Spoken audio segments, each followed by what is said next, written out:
بر اثر باریدن باران سخت که بگاهی روز گذشته به عمل آمد در محله سیوم شهر خوجند راهها و تخخانه و حتی خانه‌های استقامتی زیر لایه‌ها مانده چهارراه‌ها نیز فوتیدند. از جمله خانه رهبر جریبی که در این محله زندگی میکند خسارات زیاد دیده است. وقتی نواربرداری کارمندان ریاست کمیته حالت‌های فوق‌العاده و همسایه‌ها خانه را از لایه‌ها تازه نموده آب را بیرون میکشیدند. بر اثر باران پرشدت حتی دیوار افتیده و چهارراه‌هایش نیز فوتیده است.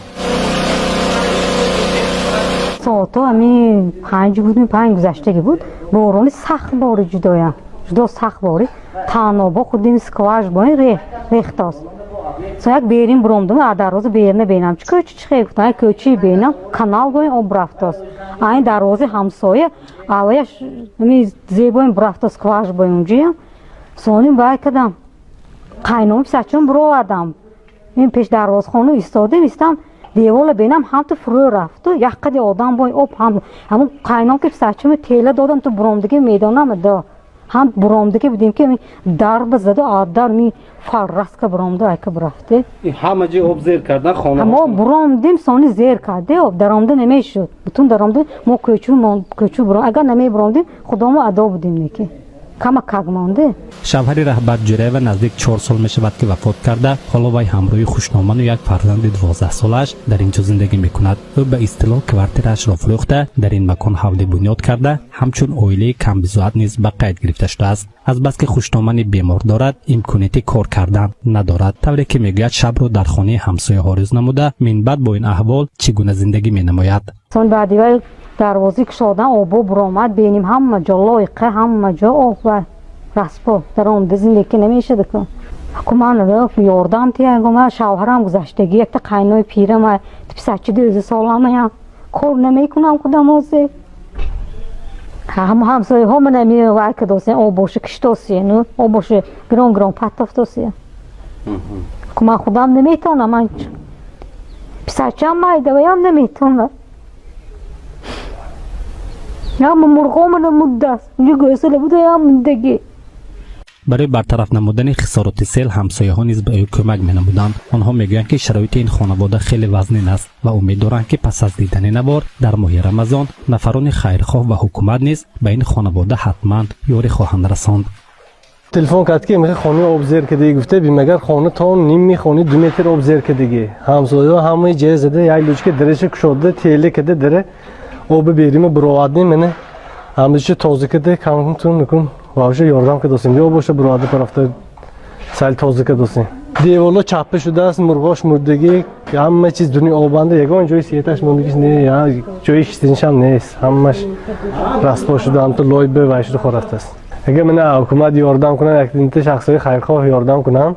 و هم عمده من یک دینت کارشوی کمک ده یاردم کده خیلی دستگیری میکنیم بخواه همسایه او کمالالدین خلمتوف نیز از آفت ضرر دیده است. دیوارها افتیده و خراب شدند. او حالا خانه را تعمیر کرده نیت داشت که به اینجا آمده زندگی نماید زیرا که آنها در بینای بلندآشانه در شرایط دشوار زندگی میکنند و ایثار می‌دارد که ما اهل محله مبلغ جمع کرده برق و آب گذرانیده راهها را درست نمودیم اما باری دوم میشود که سیل آمده وضعیت ما را دشوار میکند. دوم مرتبه همین آب همیشه شته برفت است. یکم مرتبه تا 120 گوسفند اومدگی بود اینجا بایکو دوم بار با تگای پدوشکی مثلا آبش گرفته این همسایه هم چپه دیگه دیوالشه واسه همه درونه خونه آب گدته یکو 30 سانتی متر 1 متر و 30 سانتی متر آب برآمدگی اكو یه خیلی علاج نیست واسه دل اومده نمیشه عموما اكو این یک 20 سانتی متر لوی هم تو ولی کای خوش میاد خودم میداند من استال بایم همش من یاغله باشه خورات سیماش فرامدگی راههای ساز کردی بودیم من راه بار است باشه این سالوی خودم رو دیگه همه چای که پول پرافته او باشه خودم رو گذروندگی غیر راهی راست کردی بودیم من که با راسفوف که حاجیت یکم بچه‌ها مکتب رفتم پرابلم ده اینجا راه گشته نمیشه آدم گشته نمیشه روزی سالوی چوبین مثلا استگاش کلا آب شده رفتگی از همش کجا شده خورات است گیرته یک سیت سیم گذاشتگی اینجا وزنش روزی خام کرده اكو من دیوالی منی توغری موزی تمام میشه این ناو کردن دکار من این طرفش هم چپش شدگی یک دیوالا زندگی کرد نمیشه اینجا یکم بالی یکم کودک فراموش برفتنش ممکن ده.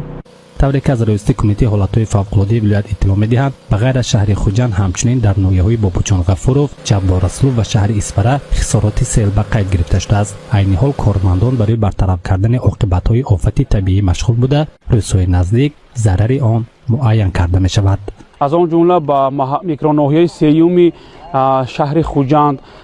جماعت دهات یاوه دهه اشتیپی ناحیه بابوجان غفورov، جماعت دهات چارکوه شهر اسفره و جماعت دهات گلخانه و جماعت دهات دهمای ناحیه جبار رسولov اسارات آورده شده است. این اساساً در نتیجه بارشات باران پای در پای اساساً با منزل‌های استقامتی شهروندان یعنی تخانه‌های منزل‌های استقامتی لایابه در آمده است. راه‌های محلی و باغات ضرر دیدند. خوشبختانه بر اثر این آفت طبیعی یگان نفر به هلاکت نرسیده است و مسئولین برای رفع عاقبت‌های آن کاربری دارند، زیرا که پیامدهای سیل را در برخی از کوچه و راه‌های شهر خوجند نیز مشاهده کردن ممکن است. افضل بوسلیف، ولی جان دسمتوف، آزیا.